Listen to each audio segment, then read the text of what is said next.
Mais où sont passés les troubles 10? Dyspraxie, dyslexie, dysphasie, dysorthographie, dyscalculie, dysgraphie, je l'ai dit déjà. Tout ça, ça n'existe plus. Bienvenue sur Intensément, recherche et partage des informations les plus fiables possibles sur les HPI, haut potentiel intellectuel, et neuroatypie. Je suis Raph. Et oui quoi, vous avez compris quelque chose, vous, aux nouvelles classifications des troubles 10, tout ça ne devrait plus exister dans notre langage. Est-ce que, premièrement, vous le saviez? Et deuxièmement, est-ce que vous saviez comment on doit les appeler maintenant? Enfin maintenant. Ça date un peu, mais l'information n'est toujours pas parvenue à tout le monde, et principalement à moi-même. Toutes ces classifications, il va falloir s'y faire, je ne sais pas pendant combien de temps ça va durer, mais vous savez, les classifications et les catégorisations changent, les appellations aussi, tout change tous les 5 ans, 10 ans, en fonction des sorties des manuels de référence que sont le DSM-5, édité par l'Association américaine de psychiatrie et de psychologie, et la CIM-11, qui est édité par l'OMS. Alors comme je n'y comprenais plus rien, et je n'arrivais jamais à m'en rappeler, je me suis dit, je vais faire un épisode exprès, pour aider non seulement les autres, c'est-à-dire vous, mais aussi moi-même à me rappeler une bonne fois pour toutes de l'appellation nouvelle, des nouvelles dénominations, des nouvelles terminologies pour parler des 10. Alors c'est parti. Alors j'avais fait un magnifique épisode sur les 10, sur la constellation des 10. J'étais pas vraiment sûr de mon coup, mais quand même je pensais enfin avoir compris toute cette nouvelle classification et ces nouvelles terminologies pour définir donc tout cet ensemble de troubles. Mais voilà, je m'étais planté, j'avais confusionné tout un tas de trucs. Et heureusement, c'est ça la rançon du succès mes amis, IES, c'est que une neuropsychologue a non seulement vu la confusion, mais en plus a osé envoyer un message pour me dire « Alors là, ça va pas ». Et ben là, j'étais content parce que c'est exactement ce qu'il faut pour ce podcast, exactement ce qu'il faut pour Intensément. C'est comme ça que l'on avance. J'ai retiré l'épisode et je lui ai dit « Viens, faisons un épisode ensemble ». Et Mélanie Goyer, c'est le nom de cette neuropsychologue installée à Montréal, va essayer, je dis bien essayer parce que c'est pas évident, de nous faire comprendre non seulement la nouvelle classification, enfin quand je dis nouvelle, elle n'est pas si nouvelle que ça, vous allez comprendre, mais en plus, va essayer de décortiquer les possibles confusions. Voilà, et nous expliquer quelque chose de grave au niveau de la dysgraphie. Mais alors franchement. Bon. Nous allons quand même commencer par l'intro de l'épisode sur les 10, parce que l'intro n'était pas confusionnée ni confusionnable, et en plus parce qu'elle explique bien la chronologie de ces changements. Et puis n'oubliez pas que cet épisode, tout de même, il a été réalisé certes avec Mélanie Goyer, mais aussi grâce aux contributrices d'Intensément que je remercie du fond du cœur, parce que vous le savez, toute cette exploration qui vous est proposée, c'est du boulot, c'est du temps, c'est de l'énergie et c'est mon travail. Et je vous remercie au milluples de m'aider à le réaliser car c'est vous qui le financez, c'est le financement participatif qui permet à tous ces épisodes d'exister. De plus, maintenant, lorsque vous rejoignez notre communauté qui devient de plus en plus grande, qui s'appelle le vaisseau spécial, lorsque vous rejoignez le vaisseau spécial, eh bien vous êtes accueillis par des bonus qui sont une newsletter, un groupe Discord, des lives, des streamings, pour qu'on puisse converser entre nous et échanger tout ce qu'on sait, tout ce qu'on ne sait pas et tout ce qu'on voudrait savoir. Rejoignez-nous, c'est génial. Bienvenue sur notre vaisseau spécial. Figurez-vous que le DSM-5, donc publié en 2013, et la version française en 2015, a introduit la catégorie des troubles neurodéveloppementaux. Auparavant, le DSM-4, lui, parlait de troubles habituellement diagnostiqués pendant la première enfance, la deuxième enfance et l'adolescence. C'était peut-être un peu compliqué, c'est vrai. La CIM-11, elle, de l'OMS, publiée en 2018 et entrée en vigueur en janvier 2022, c'est dire si c'était il n'y a pas longtemps, a également adopté cette nouvelle classification des troubles neurodéveloppementaux très proche du DSM-5. La nouvelle stratégie nationale française 2023-2027 pour les troubles du neurodéveloppement officialise ce changement de nomenclature et de paradigme. Vanessa paradigme, en mettant l'accent sur les causes cognitives sous-jacentes des troubles plutôt que seulement sur les conséquences scolaires. Donc voilà, le décor était placé et c'est là qu'entre en jeu Mélanie Goyer. Bienvenue sur Intensément Mélanie Goyer, si c'est comme ça que ça se prononce. Exact, c'est bien comme ça que ça se prononce. Et puis merci à toi dans un premier temps aussi de m'accueillir sur ton podcast. Ça me fait plaisir. C'est un honneur parce qu'en plus tu es la première invitée, je pense, qui est au Canada, en tout cas à Québec. On dit à Québec ou au Québec d'ailleurs? Au Québec, parce que moi en fait je suis située à Montréal et il y a aussi la ville de Québec en fait. Ah oui, d'accord, c'est pour ça. C'est la confusion, c'est un peu comme les troubles 10, ça explique la confusion. C'est ça.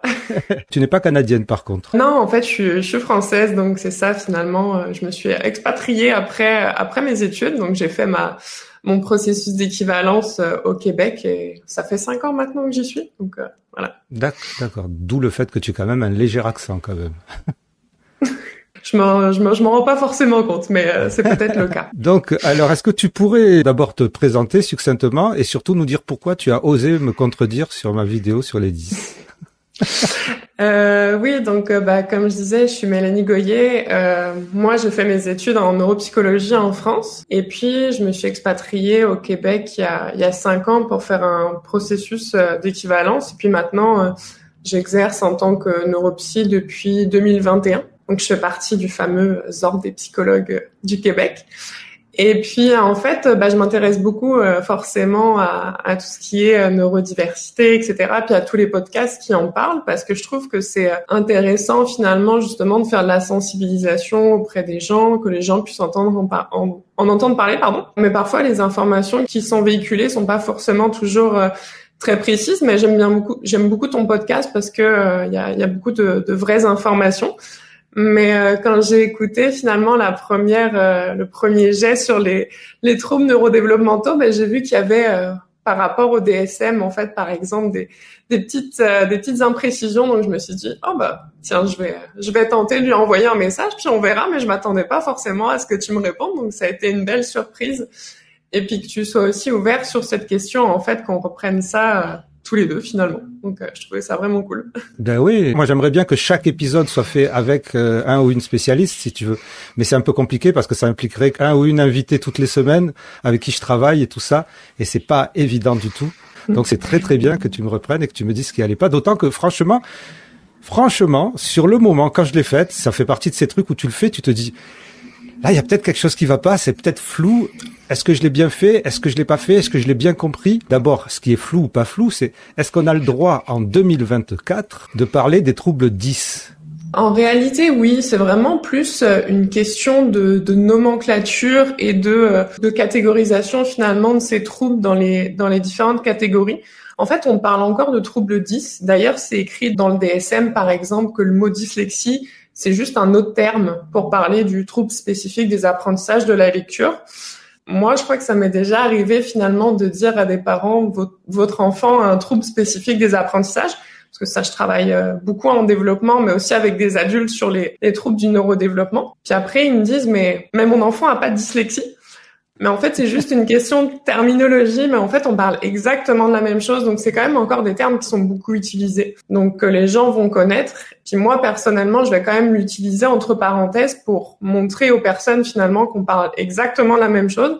C'est juste une question des nomenclatures finalement qui ont évolué au cours du temps. Mais techniquement, c'est pas ceux qu'on utilise dans les catégorisations finalement pour coder ces troubles-là. Mais en fait, dans le DSM, c'est vraiment écrit en nota bene. C'est un autre terme pour parler de cette même chose. Et alors, est-ce qu'il faut mieux se baser sur le DSM ou sur le CIM? Ou la CIM, ou la DSM? En Amérique du Nord, on a plus l'habitude de se baser sur le fameux DSM. Moi, justement, je suis moins familière avec la CIM, mais j'ai quand même regardé pour voir si justement il y avait des grosses différences dans les catégories des troubles du développement et voir si justement il n'y avait pas des confusions, finalement, des choses qui étaient dans l'un et pas dans l'autre. Et en fait, les catégories des deux, de la CIM 11 et du DSM 5, se ressemblent beaucoup. Donc, il y a le même type de termes qui sont utilisés dedans. Alors, combien y a-t-il de catégories et comment sont-elles réparties? Dans la CIM, il y a les troubles du neurodéveloppement. Et en fait, il y a 11 catégories là-dedans. Et dans le DSM, pour les troubles du neurodéveloppement, il y en a 7. Okay. Et puis, à l'intérieur de ça, il y a encore plein de catégories. Et justement, quand j'avais écouté ton premier jet du podcast, ça, c'était bien décrit. Il y a le handicap intellectuel, les troubles de la communication, le trouble du spectre de l'autisme, le fameux TDAH aussi, donc le déficit d'attention hyperactivité, le trouble spécifique des apprentissages et les troubles moteurs. Et en fait, la confusion qu'il y avait, c'est que dans les troubles de la communication, c'est là qu'est la dysphasie. Donc, tous les troubles dont tu viens de parler, là, sont dans ce qu'on appelle les troubles du neurodéveloppement, que ça soit dans le DSM-5 ou dans la CIM-11. Et tous les troubles 10 ne sont pas dans une seule catégorie. Elles sont dispatchées dans plusieurs catégories de ces troubles du neurodéveloppement. Exact. C'est ça. C'est même un petit peu différent dans la CIM 11, comme il y a plus de catégories, en fait, c'est un petit peu plus fractionné encore. Donc, dans les troubles de la communication, on trouve la dysphasie. La dysphasie, c'est ce qu'on appelle maintenant le TDL, trouble développemental du langage oral. Donc, finalement, les difficultés reliées à la parole, soit sur le plan de la communication verbale, donc l'expression, ou alors de la compréhension au niveau réceptif. Donc, la dysphasie, finalement, elle est dans la catégorie des troubles de la communication et pas dans la catégorie des troubles d'apprentissage, finalement. Et alors ensuite, qu'est-ce qu'on trouve dans les troubles de l'apprentissage? Donc, dans les troubles d'apprentissage, ce qu'on trouve, c'est le trouble spécifique des apprentissages, donc avec atteinte de la lecture, qu'on entend encore comme étant appelée la dyslexie. D'accord, ben je comprends pourquoi beaucoup de personnes veulent rester avec dyslexie. Oui, c'est vraiment une question de nomenclature et de termes, honnêtement. Donc, c'est le trouble spécifique des apprentissages avec déficit de la lecture. C'est comme ça qu'on est censé les coder, en fait. Et comme je le dis toujours, on dirait un nom de cabinet ministériel, en fait, à chaque fois, ces trucs-là. Et c'est pas fini, parce qu'après, il faut spécifier les atteintes dans chaque trouble. Pour les atteintes de la lecture, il y en a plusieurs, en fait. Donc, on est censé aussi préciser. Oui, ça fait des longues conclusions à écrire dans les rapports d'évaluation. Ok, donc là, on est dans le premier trouble qui est à l'intérieur du trouble des apprentissages. Ensuite, on a quoi? Après, il y a celui avec déficit de l'expression écrite. Donc ça, c'est ce qu'on appelle la dysorthographie. Le trouble déficit des apprentissages avec déficit de l'expression écrite, dysorthographie. Ok. Et après, c'est avec déficit du calcul. Donc c'est celui on appelait la dyscalculie. Donc ça, c'est les troubles développementaux des apprentissages. On a eu la lecture, l'expression écrite et le déficit du calcul. Est-ce qu'il y en a un autre dans ces troubles des apprentissages? Non, c'est pour le DSM, en fait, c'est les trois qu'on a justement. C'est lecture, écriture et calcul dans le trouble spécifique des apprentissages. Alors, où sont cachées la dyspraxie et la dysgraphie? En effet, dans le DSM, on parle pas de dyspraxie, mais on l'entend encore aussi beaucoup. Mais d'ailleurs, c'est un trouble qui a changé ça plusieurs fois de nom. La dyspraxie, elle se trouve en fait dans les troubles moteurs. Okay. Et ouais, c'est ça. Donc c'est dans la sous-catégorie des troubles du neurodéveloppement, troubles moteurs. Donc il y en a plusieurs, dont le trouble développemental de la coordination. C'est finalement la dyspraxie en fait. Difficulté dans l'acquisition des gestes, la coordination, donc des enfants qui vont être des personnes qui vont être assez maladroites, qui vont avoir du mal à acquérir tous les gestes moteurs, qui vont avoir de la difficulté dans les sports. Donc c'est vraiment tout ce qui est lié aux gestes moteurs en général. Et donc c'est là où je me suis embrouillé, parce que si j'ai bien compris, alors tu vas me rectifier si je dis pas n'importe quoi, à l'intérieur des troubles moteurs, donc là où on trouve la catégorie où on trouve le trouble développemental de la coordination, l'ex-dyspraxie, il y a le trouble du développement de la coordination, le trouble des mouvements stéréotypés et les tics primaires. Il n'y a pas que la dyspraxie, c'est ça, dans le DSM, pour les troubles moteurs, on parle aussi de tics. D'accord. C'est là où je me suis embrouillé, où je pensais que les tics étaient compris avec les troubles des apprentissages. Mais en fait, c'est ça où tu parlais aussi, il me semble, de la dysphasie en tant que trouble d'apprentissage. En fait, de mémoire, il y avait un peu de tout qui était inclus en tant que trouble d'apprentissage, puis ils sont plus dispatchés, en fait, sous d'autres catégories. Et puis finalement, ils ont d'autres appellations aujourd'hui en fait. Ils ont d'autres appellations, oui, mais ce qu'il y a, c'est qu'on retrouve dans des articles, dans des parutions même qui sont plus ou moins officielles, tout ça classé dans l'appellation trouble des apprentissages maintenant.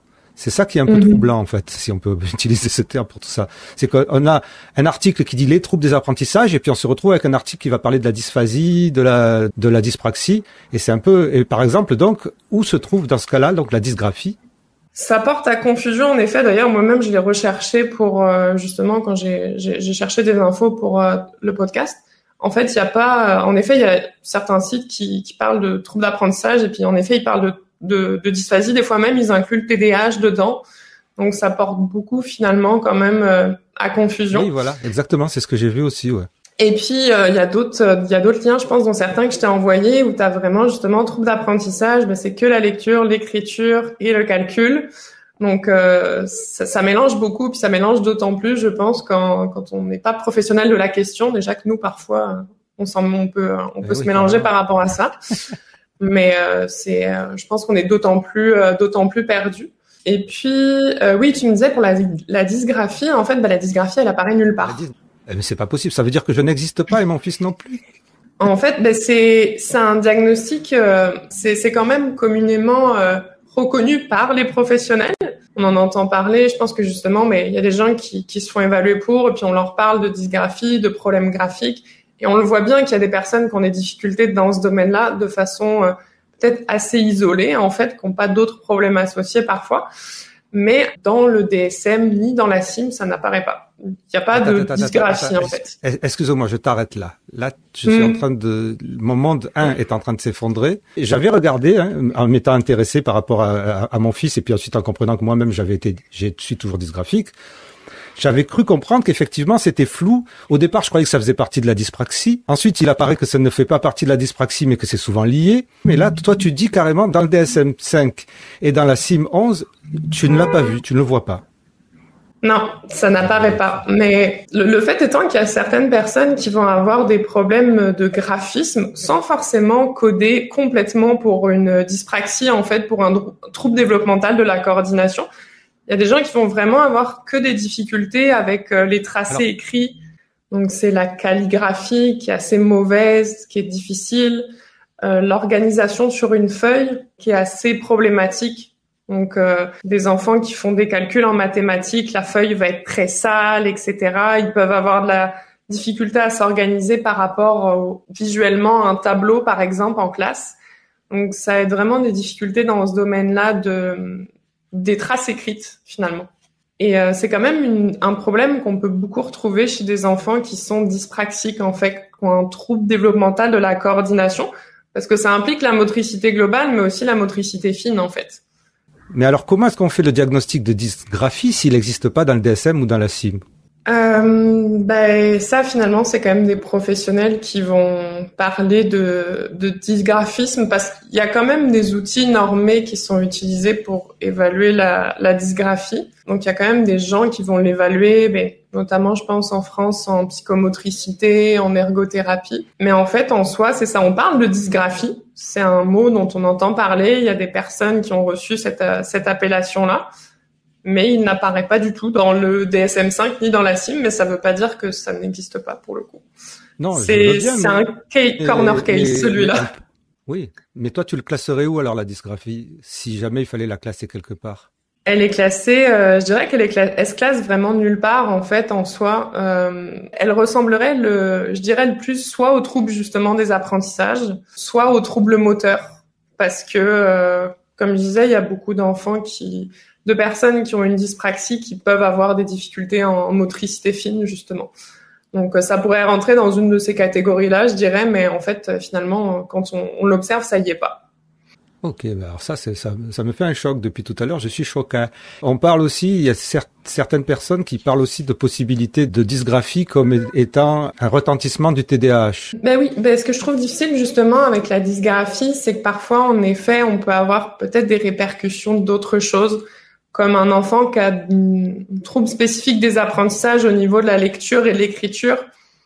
Ces traces écrites peuvent être complexes à décoder. Et même chose aussi pour le TDAH, parfois on a des enfants qui écrivent vite, donc c'est sale, ils se dépêchent. Et là aussi on peut avoir des problèmes au niveau du graphisme, mais départager d'où ça vient, ça peut être compliqué. Puis en effet, la dysgraphie aurait peut-être matière à rentrer dans les classifications. Puis ça, justement, je pense que c'est peut-être que ça augmente la confusion, qu'elle y soit pas ou qu'elle soit pas décrite quelque part finalement, parce qu'on en entend parler quand même dans les diagnostics. Ben oui. Voilà, et franchement, un énorme merci à Mélanie Goyer pour nous avoir permis d'y voir vachement plus clair dans tout ça. Si vous avez aimé cet épisode, s'il vous a apporté quelque chose, de la connaissance ou de la matière à penser, n'hésitez pas, s'il vous plaît, à faire les gestes qui aident pour ce podcast qui en a bien besoin, et je vous en remercie intensément. Sportez-vous bien, intensément. C'est le podcast Divergent, intensément, c'est le show potentiel.